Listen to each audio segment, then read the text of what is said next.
If you've played the PlayStation exclusive Warmind Strike Inside Terminus, you might have heard some pretty interesting dialogue throughout some gameplay. Ghost mentions things like files getting corrupted, OXA, and something called Msund12. So today we will break down what this could possibly mean, how it could connect with Maya Sundaresh, and if this OXA is a possible threat in the future. Look at me, student. Look at me.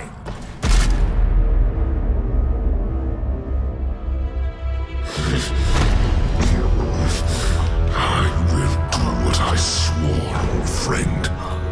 I am gone, and I will take the light. Alright Guardians, welcome back to the channel. Thank you so much for tuning in. I hope you're having an amazing day, and let's get into this video. So let me first give you a listen to the dialogue from the strike, and then we'll discuss what it could mean and so on. There's only one data artifact here, labeled OXA, and it's seriously corrupted. Metadata says it was last accessed by an Otzot centuries ago. What is OXA? And who is Otzot? So let's first start with what OXA is and who had control of it. So the OXA Machine was some type of device created by the Psions long ago. This thing allowed the Psions and the Cabal to receive and send information, and it may have had some other capabilities as well. So how do we know this information? Well, info on that can be found from the Callus Collector's Edition book, which details all of the members of the Red Legion that betrayed him during his whole exile. In this booklet there is a Psion scientist named Freeborn Oxa, who is also mentioned in the strike, who had contact with this machine in the past. Now here's what that says. Centuries after we destroyed the Psion's clairvoyant OXA Machine, word reached me that it had been rebuilt on the moon of Brand. The general sent her ships to bomb the moon. In my imperial forgiveness, I stopped her ships. I asked myself, who but a true genius could reconstruct the OXA? Who but a Psion craved the OXA's power to see the unseen? Surely we could use that mind. I invited the builder to join me at a fete in her honor. She was called Otzot, Freeborn Psion, and she glowed with the power of her thoughts. She said, "Is this not Callus's new empire, an empire of achievement? Can't the Psions grow fat in thought as you grow fat with power?" I said, "You have a deal. I name you Imperial Dreamer and you will have all that you need." All of us are stronger when we join hands in song, Cabal and Psion, Sindhu and Clips, Arkborn and all the others. If only I could have sensed her thoughts as she so ably sensed mine. When I moved to free the indentured Psions, I threatened Otzot's superior status as freeborn. This is when she joined the conspiracy against me. She used the OXA to transmit messages in secret, the military's plans for their coup. Otzot must die. She can sense the hostility and focus of an assassin. Somehow you must reach her undetected, approach her in joy and trust as I once did. Then you have hope. And that is the end of Callus's little story there about Freeborn Otzot. So there we learn the OXA Machine was a Psion machine long ago that was destroyed by the Cabal Empire. Callus learned that someone named Otzot had rebuilt a device on the moon called Brand, and the Cabal decided, hey, let's just bomb the moon. This is when Callus stepped in, intervened, and made that deal with Otzot, where she basically joined his forces and the OXA Machine became integrated into the Cabal Empire. When Callus freed the other Psions, Otzot didn't really like this because it threatened her status. She was a freeborn, this was her only purpose, to have those other Psions, stay trapped. So this is the point when she turned against Callus like the other conspirators and joined that whole coup situation. In fact, during that coup, Otzot harnessed the OXA Machine to transmit plans to her co-conspirators in secret. This is yet another example of how this specific device was used. So in the Inside Terminus strike, we have the main boss Kargan, who is a giant Psion and attempting to empower this machine in some form.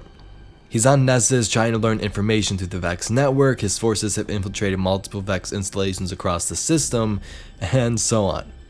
Now the current whereabouts of Otzot are unknown. After the coup we are not informed on what exactly happens, but she is most likely still alive. The ghost tells us that the file OXA is corrupt and was last accessed over centuries ago, so that does bring up a couple of questions. One of those questions has to do with some alternate dialogue in the same strike. So I played it multiple times in my friend Armad's account on PS4, which allowed me to record this gameplay. I do have a PS4 myself, but I haven't even finished the story, so thanks to him for letting me use his account. Anyway, the alternate dialogue tells us that someone else accessed these files besides OXA. Take a listen. Location secured, Commander Zavala. Good work, Guardian. What intel did you discover? There's an almost unreadable data artifact here labeled OXA. It's heavily corrupted, but I'm able to make out Msund12 from the access log. What is OXA, and who was Msund12? Those are questions for another day, I suppose. So you may be asking, who the heck is Msund12? I mean, I've never heard that name in Destiny before. Is it really important? Well, actually, this could be pretty huge. Msund12 could be a shorter version of Maya Sundaresh. This is the Ishtar Collective scientist who experimented with VEX technology many different times. The Ishtar Collective gathered some of the greatest minds of the Golden Age. Their archive is a treasure of knowledge that we cannot lose to the Fallen. Secure the archive, and the Cryptarchs will be in your debt. Maya Sundaresh began as a researcher who joined the efforts of the Ishtar Collective early on to study the travelers' terraforming of Venus. So she would take a look at, geographical changes, monitor how the traveler changed the world, and so on. She soon became involved in a project with a VEX unit known as Subject 12. While Maya and some of the other scientists were studying Subject 12, they found several hundred identical copies of themselves within the VEX network. Now this caused some worry, so they contacted a Warmind to assist them. They believed that the Warmind was so complex that not even the VEX unit could simulate it. And it turned out, it worked.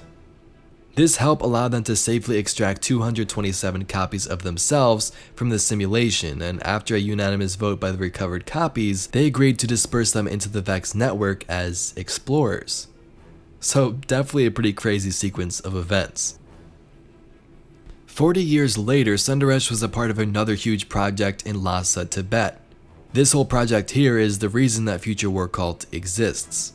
So Maya, along with some other scientists, built this device they called, well, the device. This was a machine modeled after the VEX gateway systems, like the one they studied on Venus. Now the cool thing here is that in some of the Taken King Grimoire cards, I believe it was, Maya records the device's effects on certain people who went in it. For example, I'll read this one right here, which can be found in Ghost Fragment Future War Cult. The device at 1222, and immediately the device reported displacement of his consciousness. Visions of war and the city in flames. Subject 29 worked the supply channels on the slip before he joined the war cult. By 1227, he was babbling in by, and then the record ends. So that is an example of some of the effects recorded regarding this device. Now that particular one is cool because it explains how Future War Cult predicted the invasion of the Red Legion and the city being on fire. This is something they use in their faction rallies to try and get you to join them, saying they know how the future will turn out and we need to prepare for wars against the darkness. Pretty cool stuff. But anyway, back to Maya Sundaresh. She made this device which basically caused users to become mentally unstable and worship the thing. Maya founded the Future War Cult early on with her team in Lhasa as they finished the device which allowed them to see into the future. Now the modern Future War Cult ran by Lakshmi recovered the design and rebuilt it within the safety of the city. Use of the device was basically abandoned when most users became insane when using it, reporting different timelines where the darkness is victorious or where the city had fallen. This device forms the basis of Future War Cult's beliefs. So when the ghost says Msund12, it's actually pretty interesting. What this could be referencing is the 12th copy of Maya Sundaresh that entered the VEX Gate network after the whole Subject 12 incident. So Kargan in the Insight Terminus strike is attempting to draw power from this VEX technology, and there are also access logs from Maya Sundaresh still in that network. But Guardians, I hope you enjoyed today's video. There's definitely still something going on here with the VEX network as we see, Psions like Kargan trying to activate it. And the other interesting thing here is the access log. Someone by the name of Msund12, who could be a copy of Maya Sundaresh, was also in this network at some point. So that brings up questions with her and her connections to OXA if there is any. But at this point, that's pretty much all the solid evidence we have. Make sure to tell me down below what other Destiny 2 lore and mysteries would you like me to dive into in future videos, and give this video a like if you enjoyed. Thank you so much for watching. My name's Evade, and I'll catch you Guardians in the next one.